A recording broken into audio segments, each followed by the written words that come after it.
안녕하세요, 풍구입니다. 오늘은 6월 24일 금요일인데요. 와, 어제는 비가 좀 많이 왔습니다. 점심때부터 비가 많이 내리기 시작하더니 아마 새벽까지 좀 비가 좀 왔던 것 같아요.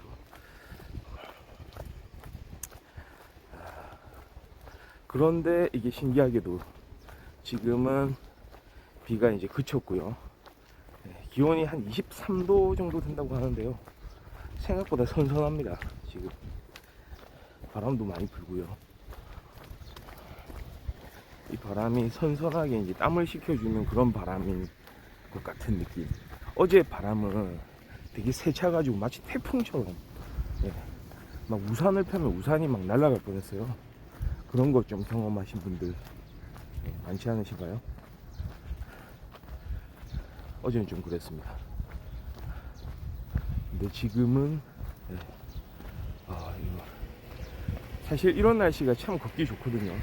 습도는 좀 높긴 한데 바람이 선선해가지고요. 하늘 한번 보시죠.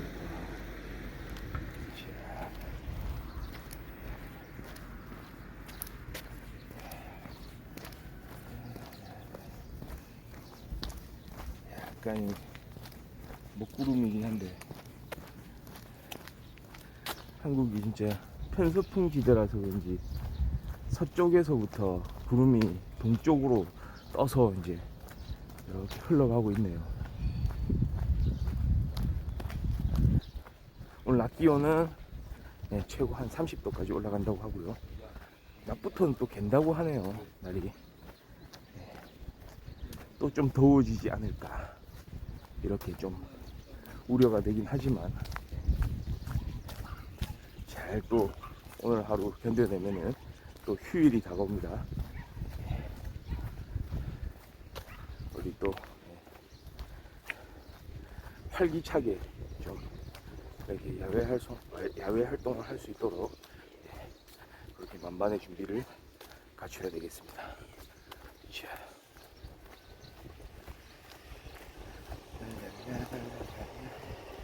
지금 시간은 6시 26분 지나고 있고요.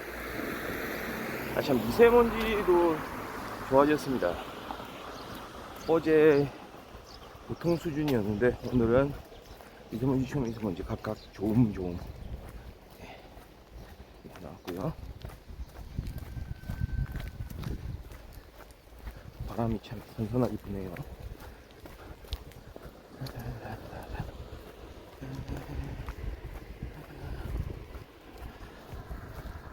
어제 진짜 횡단보도를 건널 때 강아지 한 마리가 막 튀어와가지고 혼자 막 횡단보도 건너려고 하다가 버스에 치일 뻔한 그런 사건이 있었는데요.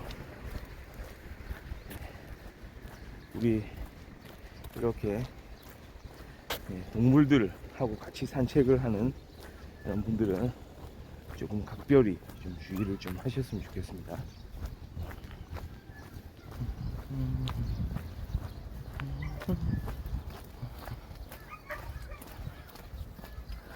오늘도 저 앞쪽으로 저 까만색 포메라니안의 저 보호자 분께서 저렇게 걸어가고 있네요. 다치지 않고 저렇게 건강하게 갈 수 있어서 참 다행입니다.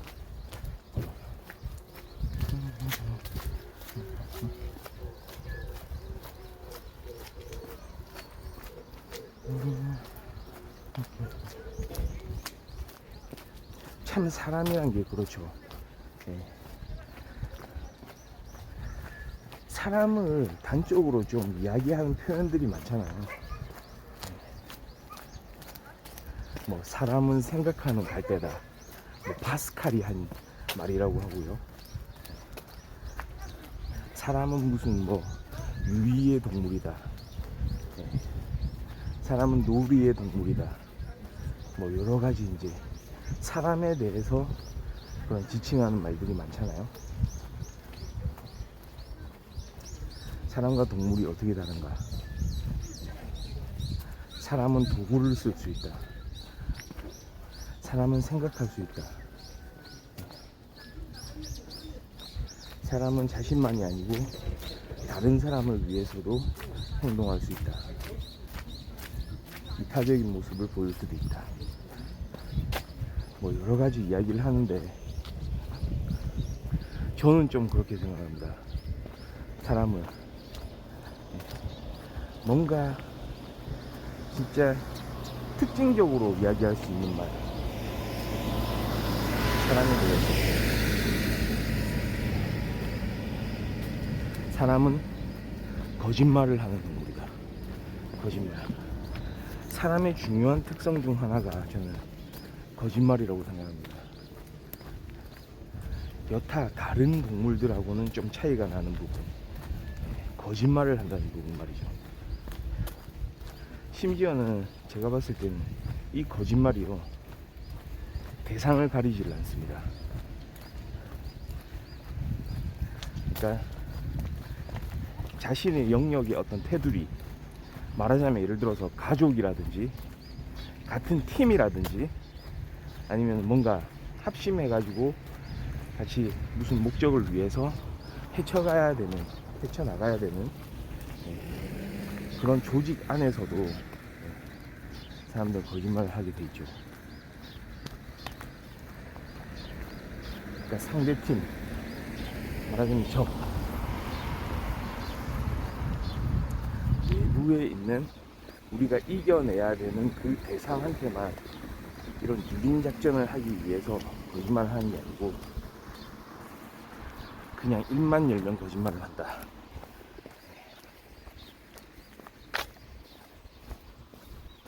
그러니까 어디서나 거짓말을 할 수 있는 존재, 그게 사람이 아닌가, 이런 생각을 좀 하거든요. 심지어는 자기 자신한테. 왜냐하면 그런 말이 있잖아. 한번 거짓말을 하면은 그 거짓말을 지켜내기 위해서 다시 다른 거짓말을 하게 된다 라고 얘기를 하잖아요. 이제 그 정도 수준까지 되면, 그러니까 거짓말을 하고 그거를 지켜내기 위한 거짓말을 또 해야 되고 또 그것을 지켜내기 위한 거짓말, 이렇게 이어질 거 아니에요. 그러면 그때부터는 정작 자신이 거짓말을 하고 있는지조차 망각하게 될 수가 있거든요. 그런 일들이 왕왕 좀 일어나는 것 같습니다. 자, 여기서 잠깐만 이렇게 시간을 좀 보내고,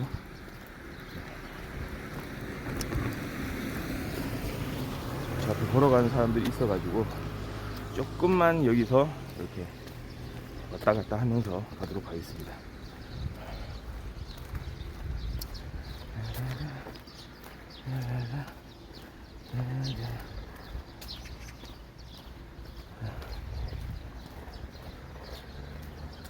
특히나 요즘에는 워낙에 좀 진영 싸움, 진영 논리들로 좀 우리 주변의 환경들이 가득 차 있잖아요. 어떤 영역에서든지 진영에 의한 갈등들이 참 많은 것 같은데요.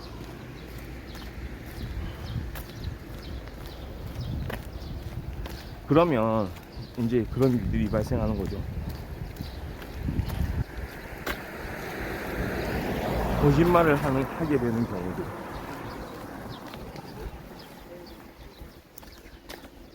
그러니까 무언가 이제 잘못을 했는데,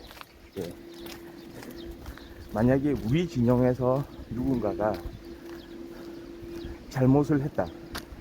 근데 그 잘못이 외부로 드러나면 이거 좀 상황이 안 좋아진다.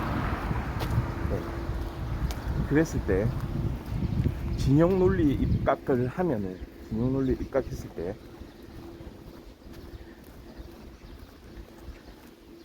이거를 사실대로 이야기하는 것보다 거짓말로 잘 포장을 한다면 그 거짓말이 마치 진실인 것처럼 받아들여질 수도 있겠다 싶으면은 그냥 거짓말로 일관해 버릴 수가 있는 거거든요. 왜냐하면 진실은 사실 가려져 있으니까. 참 진실이 드러나기 위해서는 그야말로 지난한 과정을 거쳐야 되거든요. 그리고 그 진실은 밝혀지기까지 말이죠. 네. 그 진실을 추구하는 사람의 희생을 담보로 하기 때문에 솔직히 그렇습니다. 한 진영 안에서 그 희생을 감수를 하면서까지 그 거짓말을 드러내려고 하는 사람들이 있을까? 근데 있습니다. 네, 있어요. 정말 한 개인이 이건 아니다 싶어서 하는 경우도 왕왕 있고요. 이건 아니다. 내부 고발 같은 거죠. 내부 고발 같은 경우에는 잘 생각해 보면 내부 고발을 하고 나서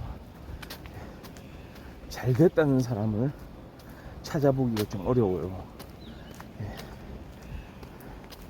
지금까지 한국 사회에서요, 어떤 조직이나 집단 안에서 그 조직이나 집단이 잘못되었음을 고발하는 사례들이 몇 번 있었는데요. 재밌는 건 그 진실을 찾았던 사람들이 사람들한테 좋은 대우를 받고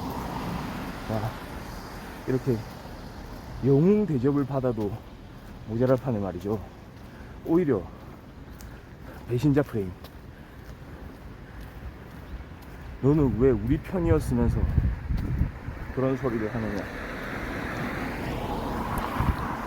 사실 너는 네가 눈에 띄고 싶어서, 네가 그렇게 한 자리 차지하고 싶어서 그런 식으로 나대는 거 아니냐, 나댔던 거 아니냐. 그렇게 니네 같은 식구들, 한솥밥 먹던 사람들을 그렇게 팔아넘기니까 너는 살만하더냐, 너는 기분 좋으냐, 이런 말로. 우리가 아무리 어렸을 때 도덕책, 윤리책에서 사람은 진실되어야 한다 라고 배우고 자라고 가르침을 받고 이야기를 듣고 해도 그 프레임에서 참 벗어나기란 여간 힘들지가 않죠. 아, 또 저 강아지.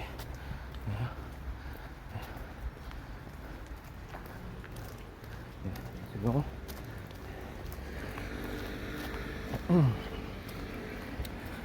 저 강아지입니다. 강아지가 건강하게 참 저렇게 거리를 또 잘 활보하고 있어서 기분이 좋네요.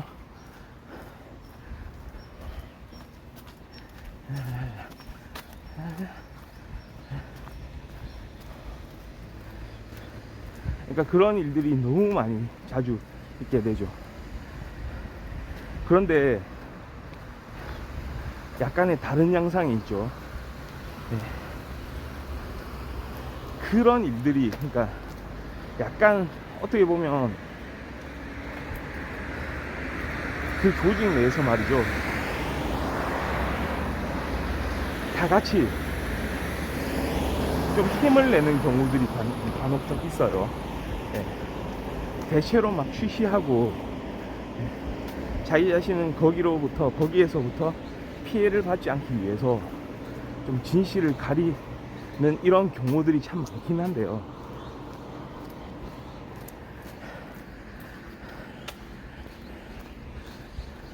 그래도 이건 아니다라고 생각해서 서로 사람들이 연대해가지고 진실을 밝히려는 그런 노력들로 이루어질 때 사실 변화는 일어나거든요.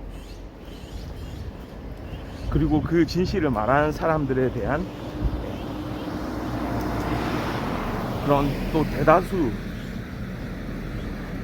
그런 지각력 있는 옳은 판단을 하는 사람들의 지원이 또 따르게 돼 있죠.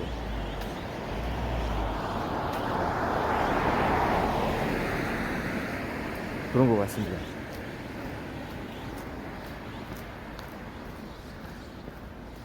그러니까 참 그렇잖아요. 정말 중요한 건 뭐냐. 이렇게 뭐 국가가 중요하냐, 사회가 중요하냐, 뭐 가족이 중요하냐, 뭐 다 중요한 가치죠. 근데 그 바탕에는 결국은 진실. 과연 누가 피해를 받고 누가 피해를 입혔느냐. 마치 가해자가 피해자인 것처럼, 가해자는 전혀 잘못이 없는 것처럼, 피해자가 자신이 잘못해서 그런 것처럼, 그런 프레임들로 가려져 버리면, 말하자면 진실이 가려져 버리면 결국은 국가라든지 사회라든지 어떤 집단이라든지 조직이라든지 그런 공동체라든지 무너져 내려버릴 가능성이 크거든요. 거기서부터 이제 싸움이 또 생겨나는 거고요. 진영 논리가 또 확산이 될 가능성이 있고요. 결국은 우리가 생각하는 제대로 된 진실이 밝혀지지 않았다. 한쪽에서는 진실을 은폐를 하고 한쪽에서는 그 진실을 밝혀내라고 하는데 그 밝혀내는 노력이 실패로 끝난다면 집단이 집단을 믿는 것, 그러니까 양 진영에서의 서로 간의 신뢰는 점점 더 이제 나락으로 떨어지게 될 것 같습니다.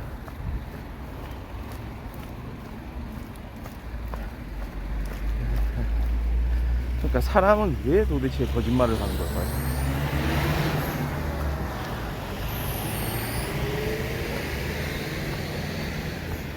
반정의 조건에서도 절대적인 진실성을 이야기를 했는데도 불구하고 왜 기본적으로 사람은 거짓말을 할까요?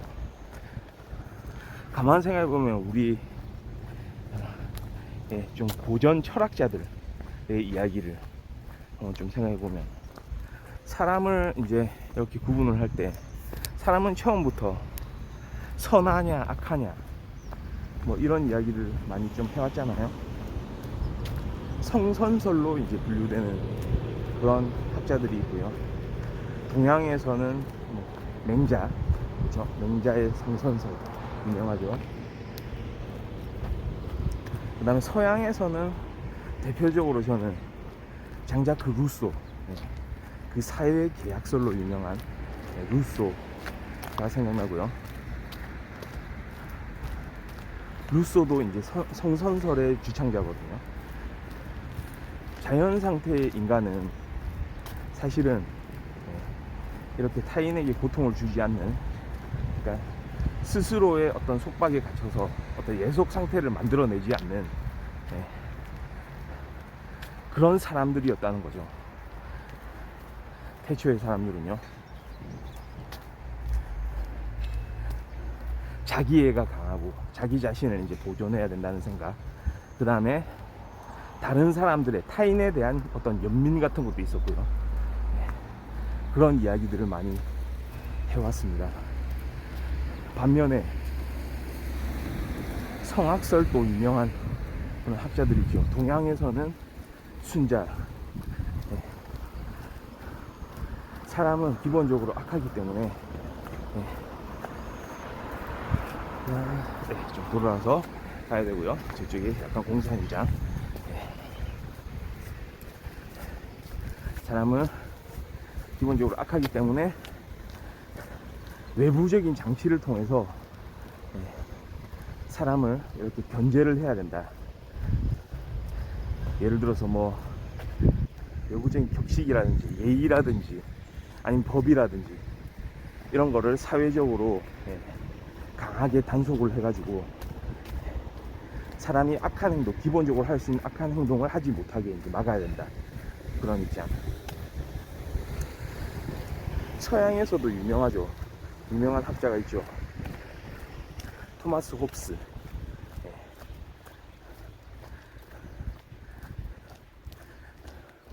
만인에 대한 만인의 투쟁. 예. 그러니까 자연 상태는 아주 그냥 막 투쟁 상태라는 거죠. 그래서 국가라는 사회학이, 예. 사회학이 아니죠.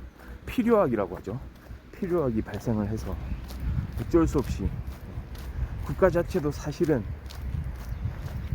그런 이상적인 하나의 어떤 통치 체제라기보다는 그런 자연 상태를 예방하기 위한 하나의 방법이라는 측면에서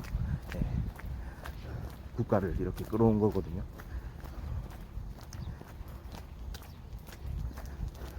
그러니까 사람을 보는 관점들이 참 저마다 다양하잖아요. 그래서 그 안에서 이제 거기서부터 어떤 사람에 대한 관점, 자기도 어떤 사람인지, 처음부터 어떻게 생겨난 사람인지 생각을 좀 해봐야 되는데, 어떤 사람인지 잘 모르고, 일단 자기 자신이요. 그 다음에 당연히 나 자신을 모르는데 다른 사람을 또 알 수가 있겠습니까? 이렇게 의견들이 나뉘는데요. 하나의 아주 공통되는, 이 사람은 어떤 사람이다 라고 이야기할 수 있는 그런 하나의 가치 체계가 완전히 정립되어 있지는 않잖아요. 그 뛰어난 어떤 철학자들, 그런 사상가들이 하는 이야기들도 하나같이 다릅니다. 사회를 보는 관점도 다르고요. 사람에 대한 분석도 다 다르고. 그러니까 기본적으로 이런 겁니다. 결코 밝혀질 수가 없는 것 같기도 해요.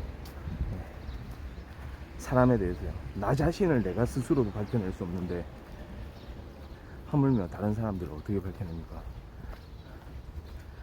일단은 그 사람이 하는 이야기를 믿을 뿐인데 과연 그 믿음이 언제까지 유지가 될까요? 의심. 이 사람이 언제 거짓말을 할지는 모르는 일인데 언제까지 선한 의도로 그 사람을 믿어주기만을 해야 될까요?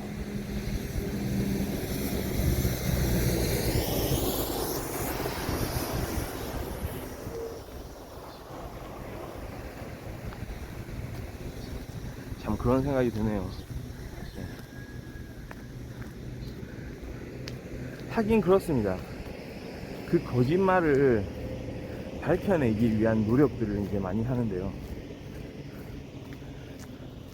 그게 우리 사회의 이제 마지막 보루, 사법부가 있는 거죠. 사법기관이요. 누가 거짓말을 하는지 밝혀내는 최후의 보루, 그 작업을 하는 곳이 법정이죠. 법정에서 이제 가려낸다고 하는데요. 저는 조금 그런 이야기를 하고 싶습니다. 법정조차도 완벽할까요? 완벽하게 그걸 가려낸다고 말할 수가 있냐 이겁니다.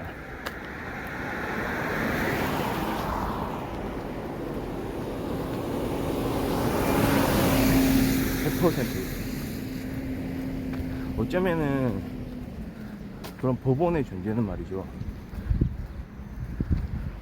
100%의 진실을 가려낸다기보다는 어쩌면 사람들을 최대한 납득시키기 위한 일을 하는 곳인지도 몰라요.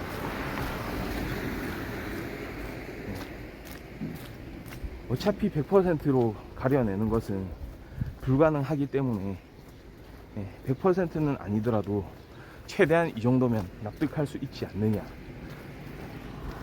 라는 결과까지 끌어내는지 모르겠습니다.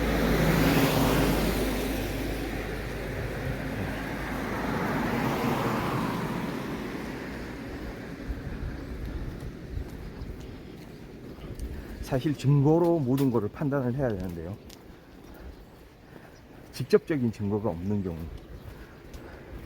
정황 증거만 있는 경우, 그럴 때 어떻게 합니까?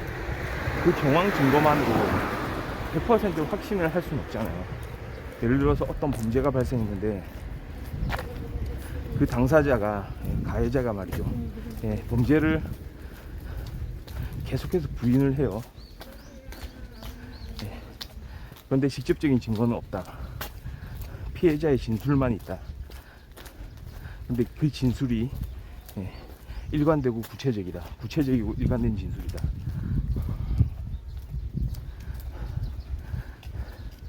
구체적이고 일관된 진술만 있으면 될까요, 과연?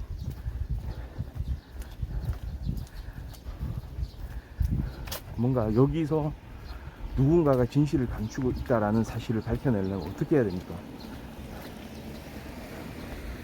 그런 문제를 좀 더 깊이 있게 생각해 볼 필요가 있어 보이거든요.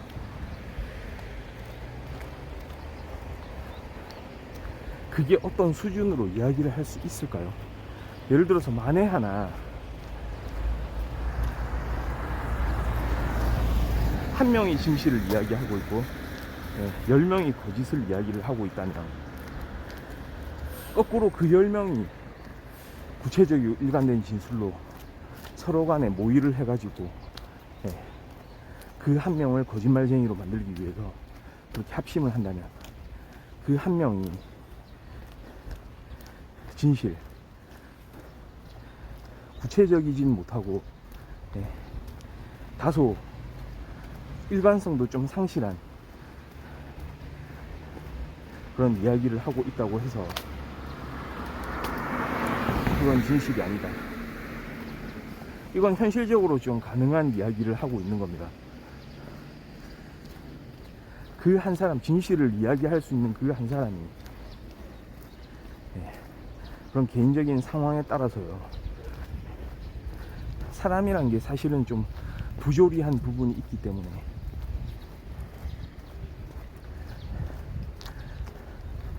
그 상황에 따라서 일관되지 못하게 이야기하는 경우도 있을 수가 있거든요.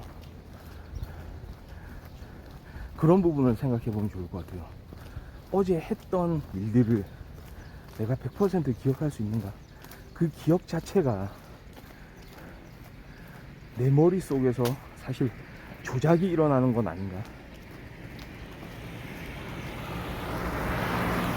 그런 부분들까지 생각을 하게 될 때쯤이면,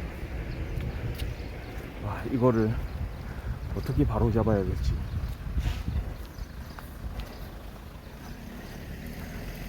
어려움이 참 앞서는데요.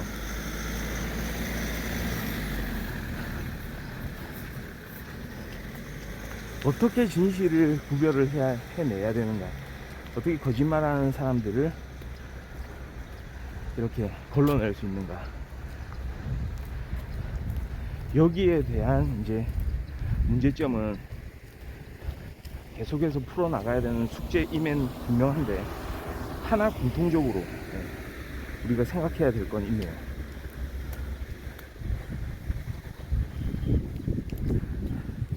그걸 끝까지 가려내야 된다. 가려내고 선량한 피해자가 발생하게 내버려둬서는 안 된다. 뭔가 잘못한 일이 있을 때는 응당 거기에 대한 대가를 지불을 해야 된다 라는 부분.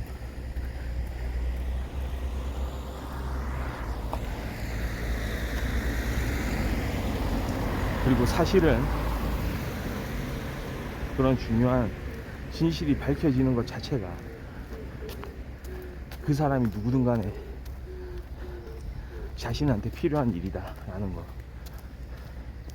사실은 그게 필요한 일이었다.